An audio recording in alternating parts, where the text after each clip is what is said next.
daawadayaal wararkii ugu dambeeyay ee aan ka helino markaasi guud ahaan dalka Soomaaliya hadii aan wada fiirinana waxa markaasi wararka naga soo gaaraya ee ugu dambeeyay magaalada Laascaanood oo dagaal ay ka socdeen bilihii ugu dambeeyay ayaa dagaal markaasi lagu hoobtay waxa uu ka dhacay magaalada Laascaanood duleedkeeda gaar ahaan Tuulo Samakaab iyo sidoo kale aaga Maraaga. haddaba wararkii ugu dambeeyay dadka deegaanka ayaa waxay sheeganayaan markaasi guulo waaweyn oo ay markaasi ka gaadheen dagaalkii ka dhacay halkaasi. dadka deegaanku si weyn ayay ula wareegeen goobo muhiim ah oo ciidamada Soomaaliland muhiim u ahaa halkaas oo ay markaasi u mari jireen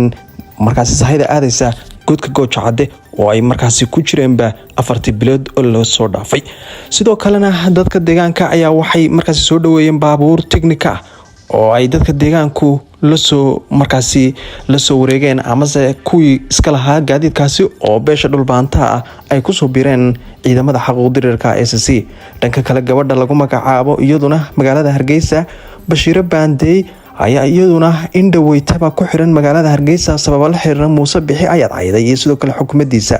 arrintaasi ayaa waxay salka ku haysaa ka gadaal kadib markii laga soo qabtay magaalada Jigjiga oo ay basaaseen dad markaasi xukuumadda ka tirsan waa sida ay warar hoose sheegayeen taas oo guud ahaanba la doonayo in loo dhaadhiciyo jeelka Madheera. waa gabadhii ugu horeysay ee Soomaaliland sida arxan darrada ah uuna disho markay soo qabanaysay kadibna ay xidhay ilaa hadda waxay ku xidhan tahay saldhigga dhexe. sidoo kalena maxkamadda Hargeysa ayaa waxay saaka u jartay 7 cisho oo rumaan ah waa sida ay xogta hoose ku helnay. waxaana la rabaa in gabadhan markaasi muuqaalada ay sameysay warbaahinta intii lagu soo eedeeyo guud ahaan markaasi loo dhaadhiciyo jeelka.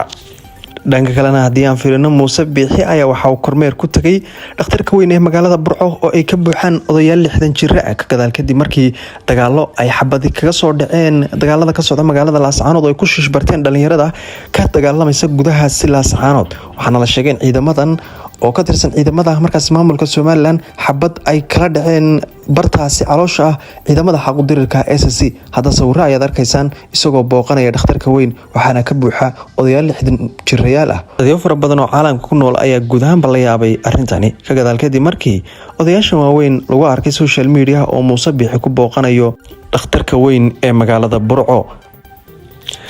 ugu dambeyntii daawadayaal wixii wareer ka soo kordha markaasi arrimahan aan idin sheegay halkan ayaan dib u soo gelin doonaa ee la xidha Bashiir Baandey iyadana Hargeysa in dhaweydba lagu xidhay oo la rajeynay in loo dhaadhiciyo markaasi jeelka Madheera. waana gabadhii ugu horeysay intay wax markaasi istaba marin ka gudoodo la dhicinayo jeelka Madheera iyo sidoo kale dagaalada Laascaanood oo laga yaabo in ciidamada Soomaaliland cagta la mariyo maalmaha soo socda. wixii wareer akhbaar ah halkan ayaan dib soo gelin doonaa balse daawadayaal waxaan naga xusuusina in ay ka socoto dagaalo markaasi qaraadho dhaxaysa beesha Habar iyo sidoo kale beesha Habar Awal magaalada Burco qiyaastii meel u jirta 30 kilomitir deegaan lagu magacaabo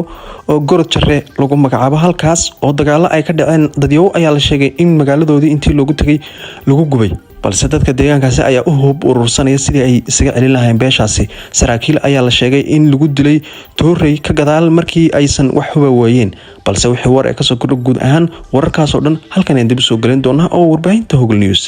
haddaba si aad uga mid noqoto daawadayaasha ku xidhan fadlan YouTube-keena subscribe noo saar saaxiibadaada kalena sii gaadsii oo like-tana haddaad ku dhufato kaba si wanaagsan halkan kala soco wararkii ugu dambeeyay ee Soomaalida iyo caalamka oo dhan. Hogol News